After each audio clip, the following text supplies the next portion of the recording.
সবকিছু মিলে সজীব ভুঁইয়া ইতিমধ্যে দুদকে অভিযোগ তার বিরুদ্ধে পড়েছে, এবং এত অল্প বয়সে এত বিত্ত বৈভবের মালিক কিন্তু কেউ হতে পারে নাই, উনি হয়েছেন। হ্যাঁ, এবং তার বিরুদ্ধে দুদকে ইউনূস সহ সবার অভিযোগ, অনেকেরই অভিযোগ আছে তার বিরুদ্ধে, এটা তদন্ত হচ্ছে না। আপনি যেটা প্রথম প্রশ্ন করেছিলেন, এখন ডক্টর মোহাম্মদ ইউনূস তো এই তরুণদেরকে বিপদগামী করে গেছে, এটা মব সন্ত্রাসের দিকে ঠেলে দিছে। হ্যাঁ, এবং তাদেরকে লোভী বানায় ফেলছে। আপনি দেখেন প্রত্যেকটা মিনিস্ট্রিতে বসিয়ে দিছে, প্রত্যেকটা সরকার কমিশনে বসিয়ে দিয়েছিল। এখন দেখেন তারা এখন সবাই টাকা করি মালিক হয়ে গেছে, সবার বিরুদ্ধে অভিযোগ। আমার কাছে বহুত ডকুমেন্ট আছে, অভিযোগ অভিযোগ। তারা তো, আমি বলবো এই যে সিলেটে যে গোলমালটা হলো, নাসিরুদ্দিন পাটোয়ারির কথাগুলি দেখেন, সে তো এই বয়সেই 4-5টা দল বদলাইছে। সে জামাত ইসলামী শিবিরের লোক।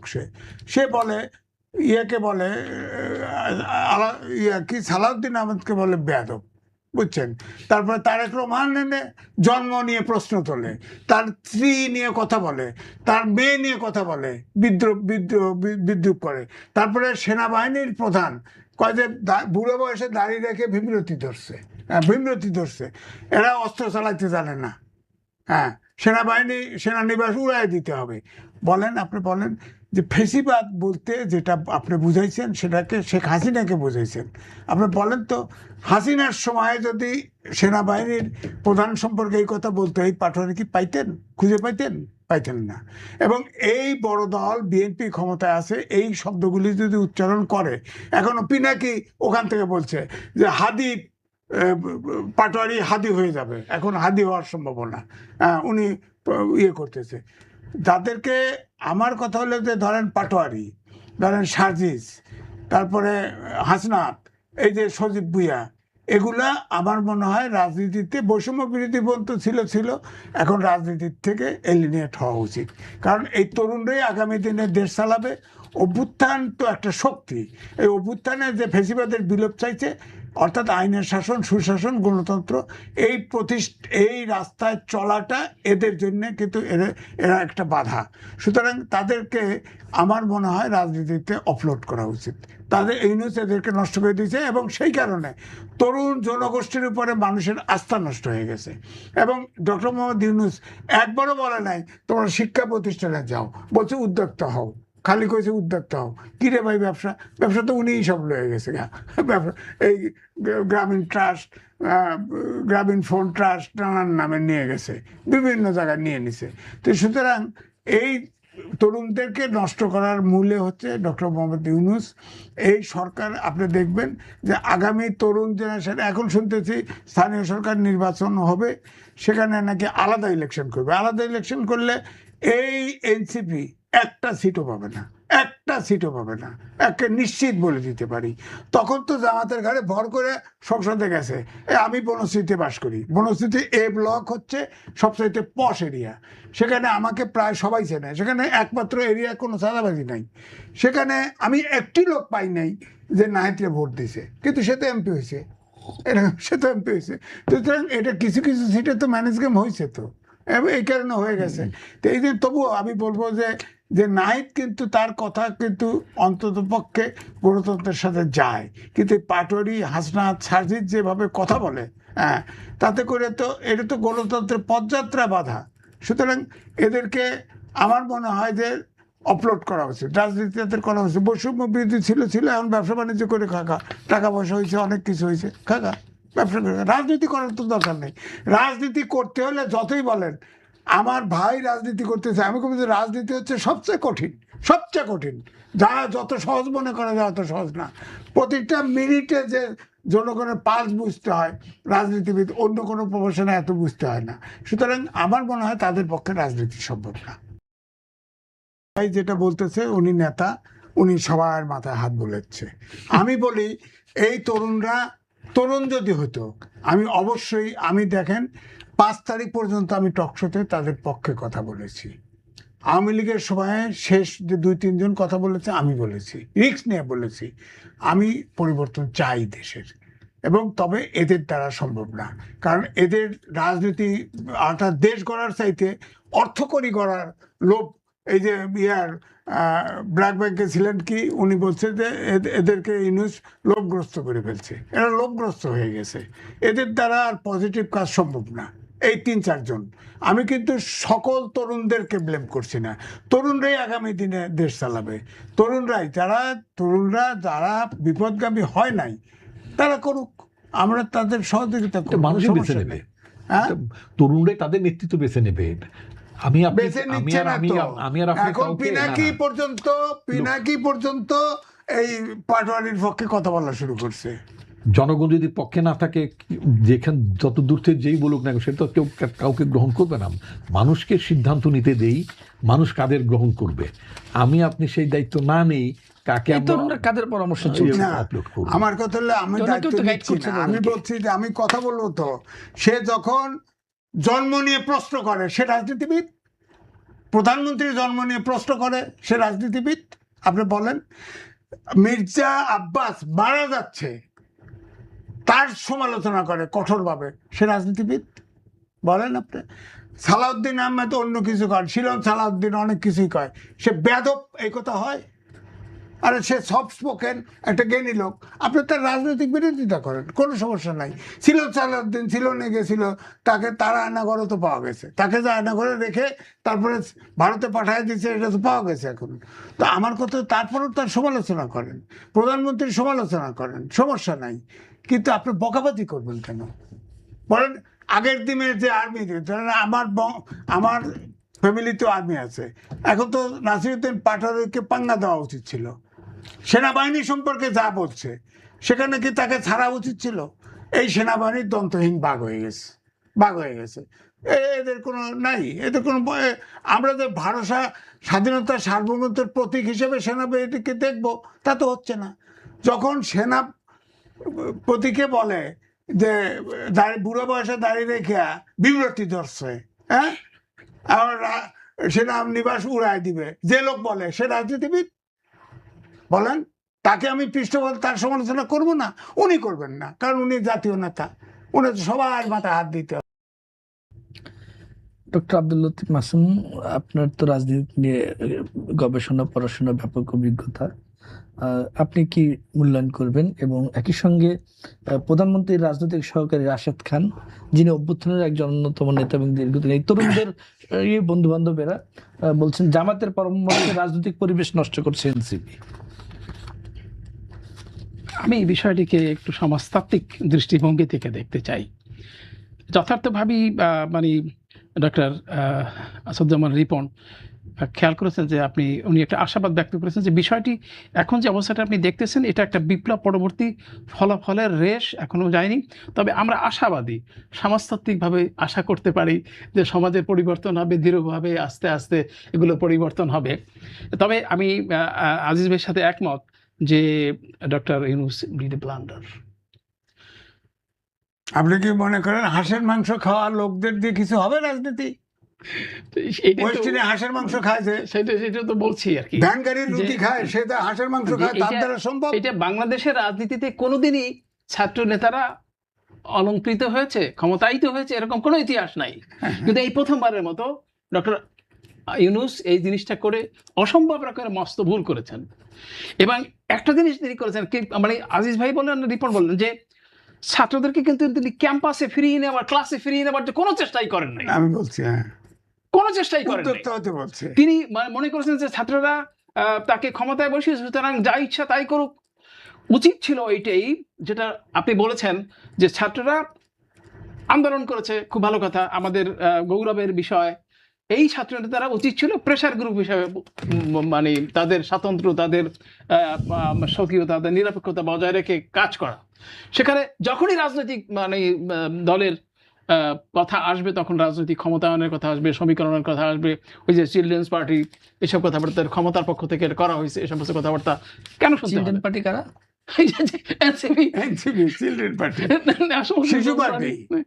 এই যে কথাগুলো আসছে, সেগুলো তো খামাখা আসে নেই। আমার কথা হলো যে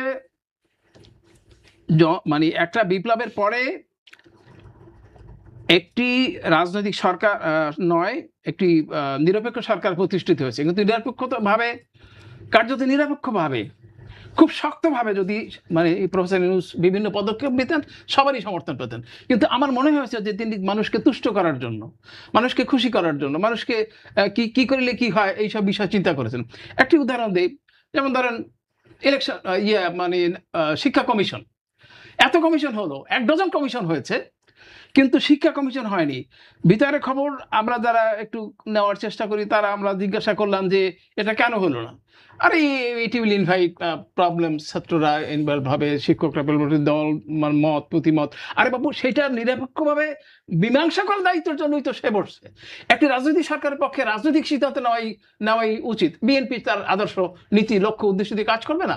জামাত ইসলামী যদি ক্ষমতা আসে তাদের আদর্শ অনুযায়ী কাজ করবে, কিন্তু নিরপেক্ষভাবে রাষ্ট্রিকভাবে স্বদেশ প্রেমের উদ্বুদ্ধ হয়ে সুন্দরভাবে যদি দায়িত্বটি সে নিতে পারতো তাহলে পারে সে সার্থক হতো। আমি মনে করি না যে তিনি মানে শক্তভাবে জাতির জন্য কাজ করেন। তবে অসন্তুষ্টের বিষয় নয়, মানে এর মধ্যেও তো মানে হায়ের মধ্যে যেমন না আছে, নায়ের মধ্যে হা আছে, মানে থিসিস, অ্যান্টিথিসিস, সিনথেসিস আছে। শেষে কথাটা এই বলবো যে যেহেতু বাংলাদেশে এই সময় এই মুহূর্তে একটি গণতান্ত্রিক সরকার প্রতিষ্ঠিত হয়েছে এবং জনগণের ইচ্ছায়, এটা তো যেই কথাই বলুক না কেন যে ষড়যন্ত্র হয়েছে, মানে কারচুপি হয়েছে, এসব কথা মানে বেহুদা কথা, অজনপ্রিয়, অসত্য কথা।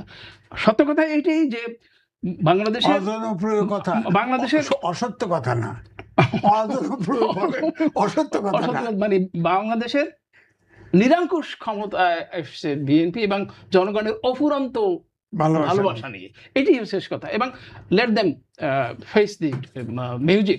এবং তারা যে এই 5 মাসের মাথায় তো আপনার কঠিনভাবে কথা বলার কোনো সুযোগ নাই। 5 মাস অতিক্রান্ত হতে কেউ যদি আস্ফালন করে সেটা অন্যায়।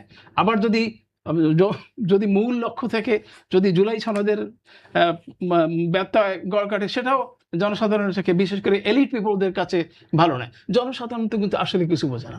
যে এই যে আমরা রাষ্ট্রবিজ্ঞানে পড়ছি না যে পাবলিক ওপিনিয়ন আইদার পাবলিক নর ওপিনিয়ন, জনগণের ভাষা মানে বাস্তবনায় এবং মানে ডেজায়ারেবল নয়, কাঙ্ক্ষিত নয়। সেখানে আমরা খেয়াল করব সিভিল সোসাইটি কি বলে, মানে ইফতেখারুজ্জামান কি বলছেন, বদিউল আলম মজুমদার কি বলছেন, বুদ্ধিজীবী সম্প্রদায় কি বলছেন। হ্যাঁ, কিছু ব্যতিক্রম তো হচ্ছে। বিএনপির একটা নিজস্ব দৃষ্টিকোণ আছে। মজুমদার তো বিএনপি বাংলাদেশ ব্যাংকের টাকা নিয়ে হাঁবটে ক্যাম্পেইন করছে। যেখানে মানে বোঝা যাচ্ছে যে একটা এলিট সোসাইটির সাথে বিএনপির পপুলার দৃষ্টিভঙ্গির একটা পার্থক্য বা বিভেদ আছে। বিএনপি নিজস্ব একটা দল, নিজস্ব তাদের একটা স্বতন্ত্র কর্মসূচি আছে, 31 দফা দেওয়া হয়েছে, এবং তারা তাদের পর্যায়ক্রমে তাদের মতামত অনুযায়ী সেটা পরিবর্তন করবে। সেটার মতামতে বিপরীত মতামত দেওয়ার তো অধিকার সিভিল সোসাইটি আছে, তারা অসন্তোষ প্রকাশ করছে। এটাই হলো কথা। আমি একটু ডক্টর আসিফুজ্জামান রিপন আপনার কাছে যেতে চাই। সেটি হচ্ছে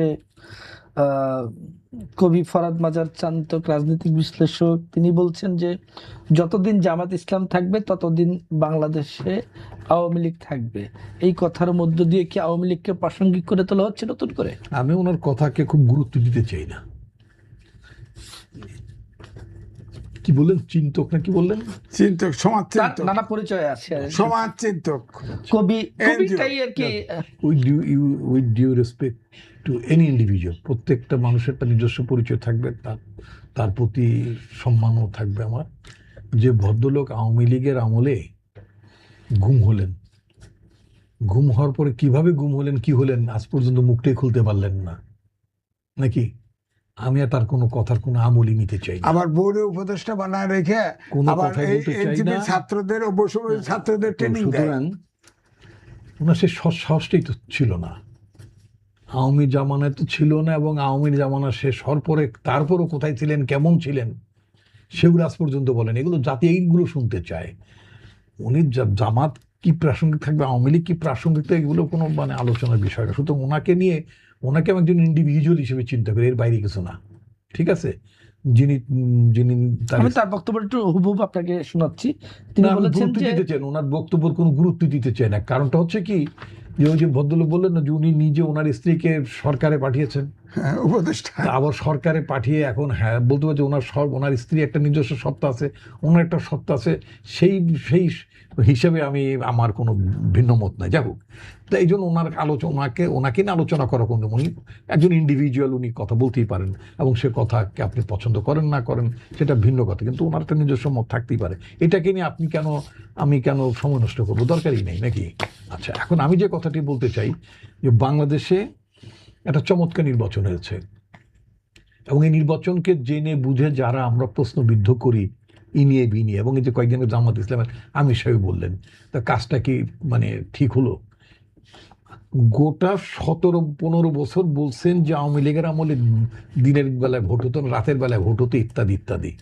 আওয়ামী লীগের বিরুদ্ধে একটা বড় অভিযোগ ছিল একটা ফেয়ার ইলেকশন কন্ডাক্ট না করতে পারা, নাকি বা করতে না চাওয়া, না পারা না চাওয়া। এখন একটা নির্বাচিত সরকার আসলে এত বড় একটা আন্দোলন, এত রক্তক্ষয়, একটা ইতিহাস সৃষ্টি হলো। এখন যদি আপনাকে আমি আপনাকে যদি বলি যে আপনি ফেয়ারলি ইলেক্টেড হন নাই, বা অমুকে ফেয়ারলি ইলেক্টেড হন নাই, জায়গায় জায়গায় যদি আপনি এত যদি স্পট যদি আপনি টেন্ট করতে থাকেন, তাহলে তো আপনার নির্বাচন, তো আওয়ামী লীগ সবচেয়ে বেশি খুশি হবে। ওদের নির্বাচন খালি আমি একাই রাতের বেলা করি না, একাই 2 নম্বরই করি না, অন্তর্বর্তীকালীন সরকার আমলে নির্বাচন হয়। এটা খুব সুবিবেচনা বুদ্ধিপ্রসূত অভিযোগ নয়, এবং এই ধরনের অভিযোগ আসলে জনগণের আকাঙ্ক্ষার বিরুদ্ধে যায়। আমি মনে করব যে আমরা অজ্ঞাত প্রসূত চিন্তা ভাবনায় এই ধরনের কথাবার্তা যেন না বলাটা, কারণ এটা জনগণের রাইটস, জনগণের সংগ্রামকে খাটো করে।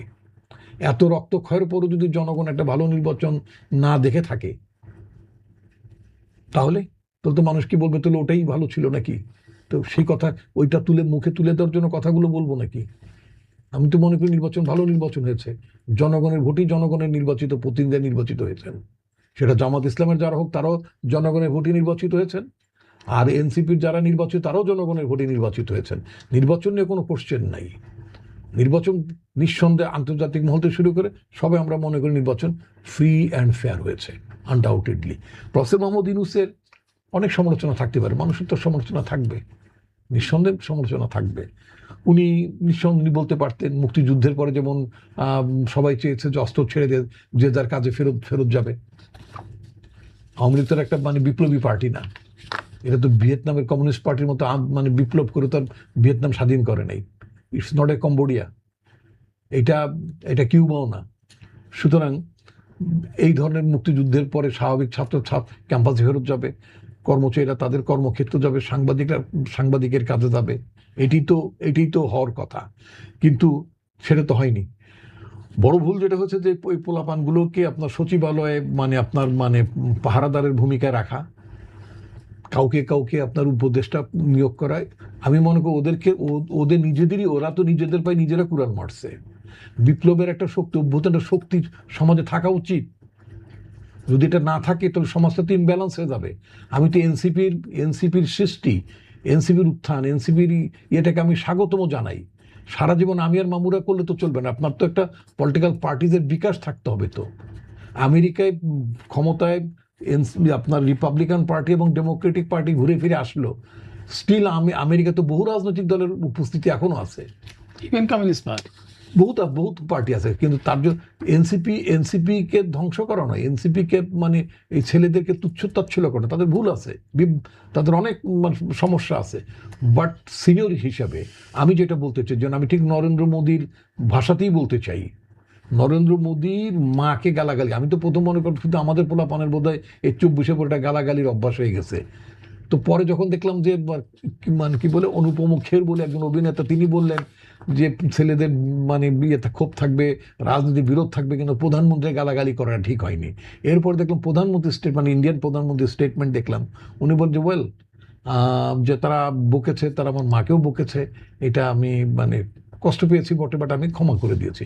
তারপরে তারা উনি যেটা বলেছেন যে ছেলেরা ভুল করবে, এটা ভুল করার বয়স, তাদেরকে সংশোধন হওয়ার জন্য পরিবেশ তৈরি করে দিতে হবে। আপনি যদি অ্যানিহিলেশন, ও ভুল করলো কোনো, গালি দিল কোনো, ওর দাঁত ভেঙে ফেলবো, ফলনা করবো, দপনা করবো, এটা যদি করতেই থাকে, তাহলে তো আপনি এই সমাজটাকে আপনি কোন জায়গায় নিয়ে, এই ছেলেগুলোর তো একটা কন্ট্রিবিউশন আছে তো ভাই। আই মাস্ট সে, এটা তো আমাদের সন্তান তুল্য। আমার ছেলে মেয়ে ভুল করতে পারে, তার জন্য আমি কি করি? তাকে বাড়িতে বের করে দিই নাকি? অনেক সময় আছে না, একটা ছেলে বাবা মায়ের অমতে একটা বিয়ে করে নিয়ে আসে, দেখা গেলো যে একটা মানে তথাকথিত দেখা গেলো সম্প্রদায়চ্যুত হয়ে বিয়েও করে, আছে না? যদি আমাদের বাংলাদেশ মানে মুসলমানদের মধ্যে ছোট বড় জাতপাত নাই, কিন্তু আছে তো, অন্য অন্য দেশে তো আছে। তো করার পরে কি বাপ মাকে ছেলেবেলে ফায়ার করে ফেলে দেয় না, রাগ করে ক্ষুব্ধ হয়, দুঃখিত হয়, ইত্যাদি ইত্যাদি। আমি যেটা বলতে চাই যে একটা রাষ্ট্রে অনেকগুলো পলিটিক্যাল পার্টিস থাকবে, অনেকগুলো মত থাকবে, ভিন্ন মত থাকবে, এবং যারা সঠিকভাবে নিজেদেরকে বিকাশ করতে পারবে না তারা নিজেদের রাজনৈতিক জায়গাটা হারিয়ে ফেলবে। ঠিক তো আসবে আবারও আপনার কাছে আমি একটু যেতে চাই, আমি আজিজ ভুল কিভাবে শুধরাবে তরুণরা? শোনেন, অসৎ লোকের দ্বারা কোনো সৎ কাজ সম্ভব না, এক কথা। He must be quit. আমার পরিষ্কার বক্তব্য, রাজনীতি এত সহজ না। রিপন ভাই, আমার তো দরকার নেই। ডক্টর আব্দুল লতিফ মাসুম, আপনি তো রাজনীতি নিয়ে জি, অনেক আমি গবেষণা করেন। সিনথেসিস করতে চাচ্ছি যে যেই তরুণরা ফেসিবাদ স্বৈরাচার বিরোধী লড়াইয়ে জীবন দিল, হতাহত হলো, হ্যাঁ, সারা বাংলাদেশের মানুষকে নারী দিল, সারা বিশ্বকে দেখিয়ে দিল, তাদের ভাষা এমন কেন? মানে আমি যেটা বলছিলাম, আমি ডক্টর আসাদুজ্জামান রিপন এবং আজিজ ভাইয়ের কথাটা একটা সিনথেসিস করি। সিনথেসিস করলে কথাটা এই দাঁড়ায় যে doctor Asaduzzaman Ripon is right in his words, যে জাতীয় নেতা হিসেবে ভুল ঠিক আছে। সংশোধন করতে তাদের দিতে হবে, এবং আপনি নিজেও স্বীকার করলেন যে সবাই তার ভুল করেনি। না, সবাই করে। ব্যাপারটা এই জেনারেশন, আমার তো জেন সবাই জি, করে। জেন জি, এই যে জেনারেশনটা, পেশায় ছিলেন, এই জেনারেশনটাকে আপনারা আগেই দিতে হবে। নাকি? এবং মানে এই যে ভাষাগুলো, এই ভাষাগুলো তাদের ভাষা নয়। একজন দুজন ভুল করতে পারে, কিন্তু একটা প্রেশার গ্রুপ হিসেবে, বিপ্লবের প্রেশার গ্রুপ হিসেবে, যেটা আমি একটু আগেই বলছিলাম যে ওদের উচিত হয় না এই রাজনৈতিক দল করা বা ওই পাওয়ার পলিটিক্সে শেয়ার করা। আমি আপনাকে একটু কারেকশন করতে চাই। তাদের উচিত ছিল আমি তাদের আপনার সাথে প্রেশার গ্রুপ হিসেবে আমি থাকা। শব্দটা কারেকশনই বলতে, যেহেতু আপনি রাষ্ট্রবিজ্ঞানের লোক, এই জন্য কারেকশনের কথা, শব্দটা অন্য কেউ হলে কারেকশন বলতাম, তাহলে বিনয়ের সঙ্গে বলতাম অন্য কিছু।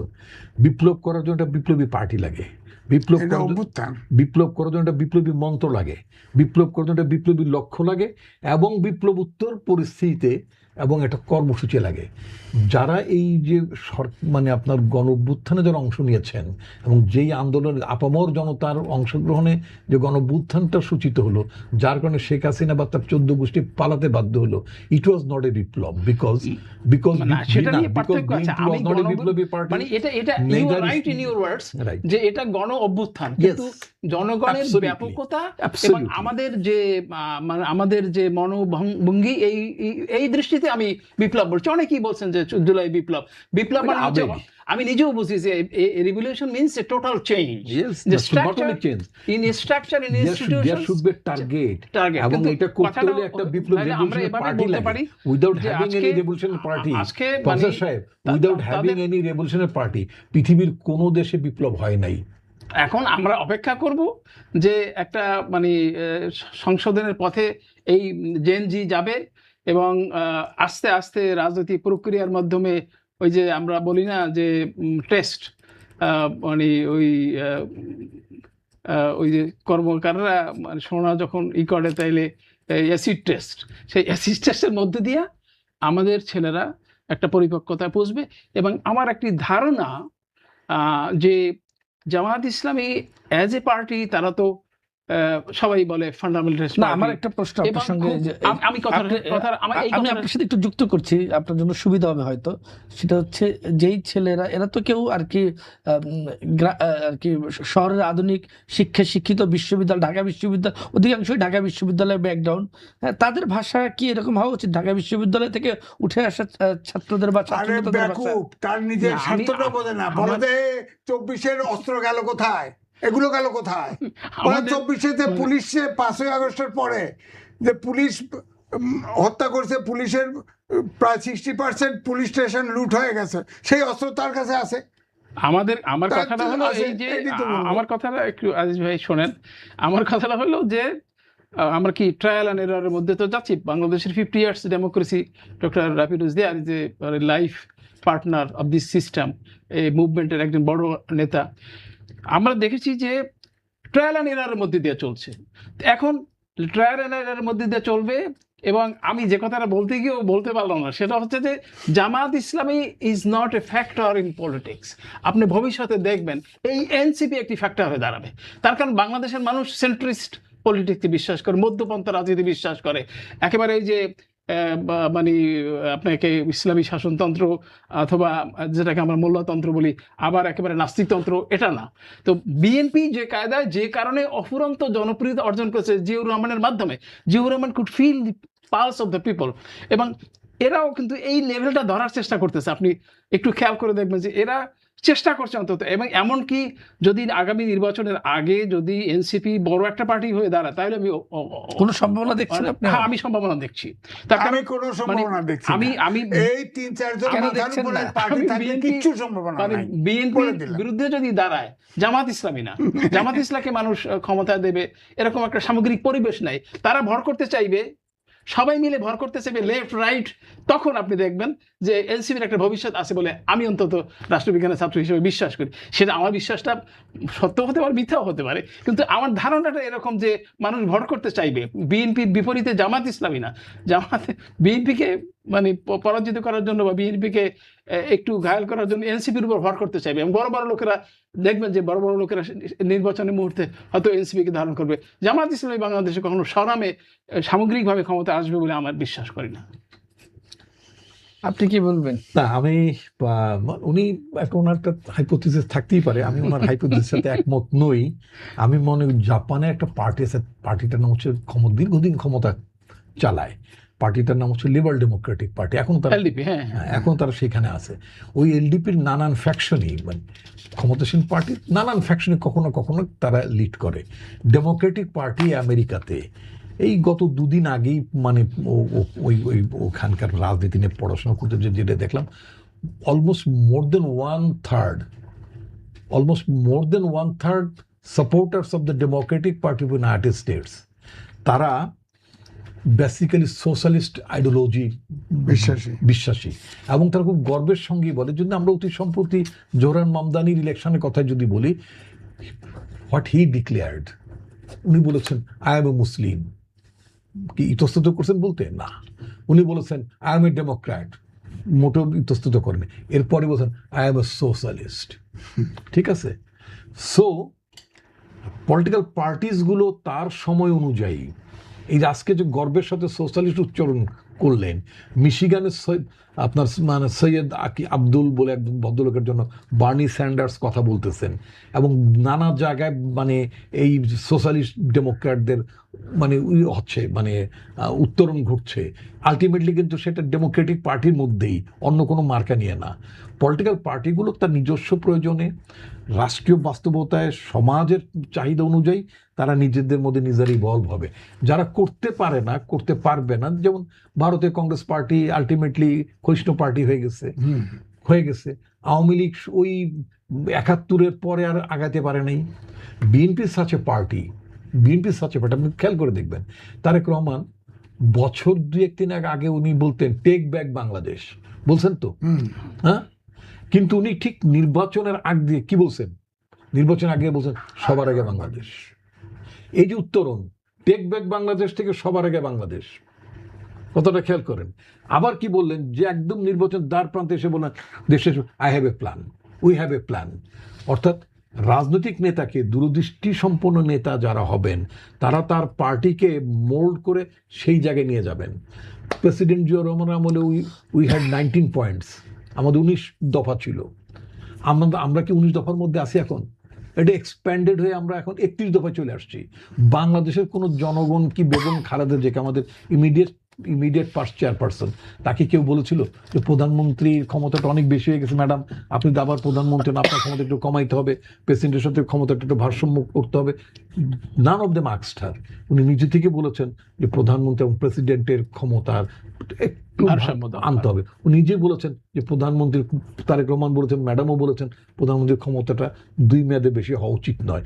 এই যে পরিবর্তনটা মনে রাখতে হবে। জনগণ কি চায়? একটা রাষ্ট্রকে ডেমোক্রেসির দিকে নিতে হলে, একটা রাষ্ট্রকে যদি আপনি গণতান্ত্রিক রাষ্ট্রকে যদি চিন্তা করেন, রাজতন্ত্র প্রতিষ্ঠা করার ব্যাপার তো নাই, পৃথিবীতে এটা অকার্যকর।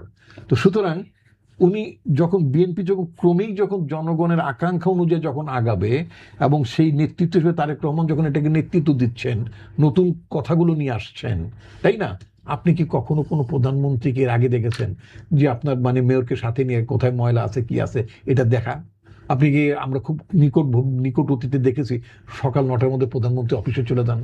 উনি চলে যাওয়া মানে হচ্ছে ওনার বাকি মন্ত্রিসভার লোকগুলো বাধ্য। 9টার মধ্যে যেতে হচ্ছে, তাই তো? Right? This is a change.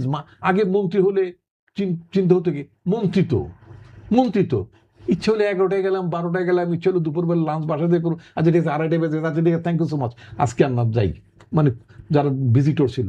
সেটা তো নাই, এখন বিজনেস আওয়ার্স মিন করা হয়, তাই না?